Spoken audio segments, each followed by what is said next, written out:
The National Coronavirus Command Council has decided to enforce a nationwide lockdown for 21 days with effect from midnight on Thursday, the 26th of March. It's a big continent with a great gift of food. Maybe walking in the streets of the city called London. Yes, you But the dust on my boots and the rhythm of my feet and my heartbeat say Africa. Or maybe walking in the streets of the city called Amsterdam. With the dust on my boots and the rhythm of my feet and my heartbeat say Africa. Hi guys, welcome back to the channel. This is day 4 of the lockdown in South Africa. I'm just on my way back from seeing a client. And yeah, so far it's okay. I see on the news a lot of parts of the country refuse to obey the rules set by government. Let's see if I can pull some clips from the news channels and I'll add it to this video for you. And I don't know why. I mean, you're putting yourself in danger as well as your family members by not adhering to the rules. So far in my town, I haven't really seen any roadblocks. There's one that I know of where they check if you've got all the right paperwork and stuff. So for me to be able to come and service clients, I need a certificate from government as well as a letter from the company stating what is it that I'm doing. So we service parts of the agricultural sector as well as pharmacies and doctors and stuff. So if their machine stands, they can't work, which means we need to be able to go to them and fix the stuff. I'm glad that they decided to do this sooner rather than later. So if I look at Italy's numbers and Spain, it is totally out of control. And if this virus reaches our rural areas, then we're going to have a lot of problems. Our hospitals do not have the capacity to take hundreds upon hundreds of ICU patients. There's just no way they'll be able to handle it. There's no way.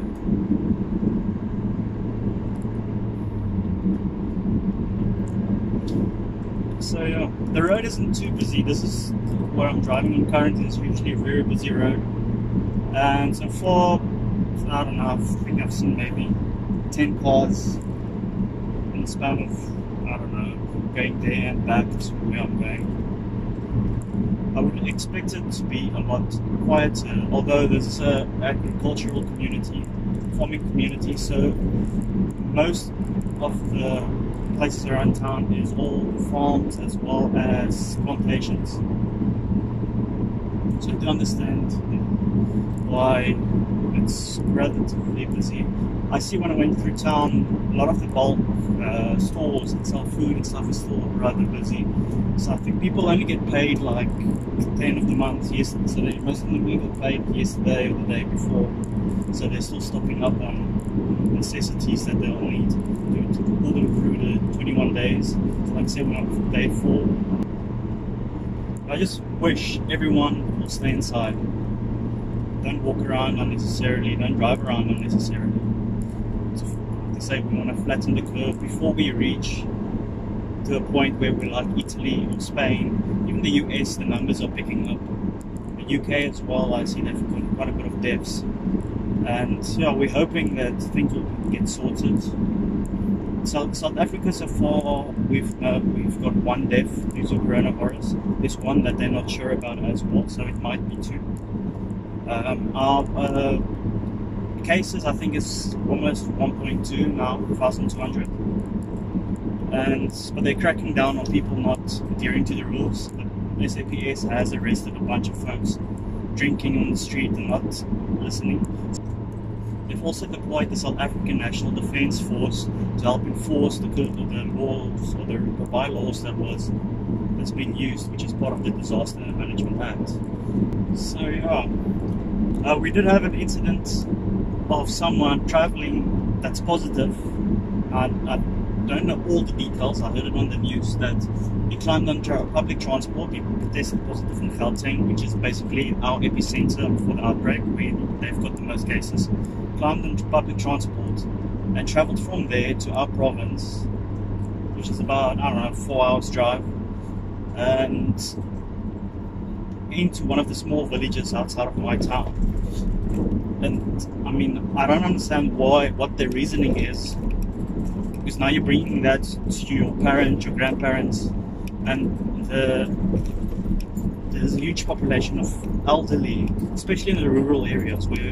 So I don't want to talk too much about this virus. I mean, everyone is talking about it. It's on the news. It's all you hear, and there's a lot of information on what to do, what not to do, how to treat it. I've got my masks in here. I've got a sanitizer just to make sure that I keep everything clean. I've got wipes to clean off my steering wheel and stuff, and tools. There's still a long time to go, and anything can still happen. So we do hoping for the best. If people just adhere to the rules and don't try and be arrogant with law enforcement, everything will be fine. I'm pretty sure things will work out. And if we flatten the curve now, we should be able to avoid reaching the numbers that they've got in Europe. I'm pretty sure we should be able to do that.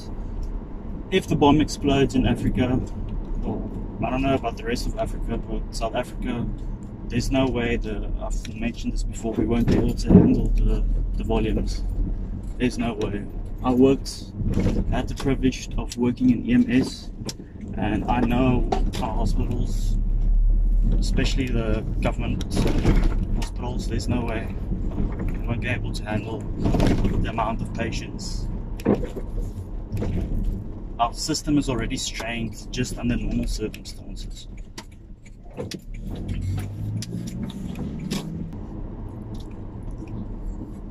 So thank you all for watching. I hope you guys are staying safe, and I'll see you soon.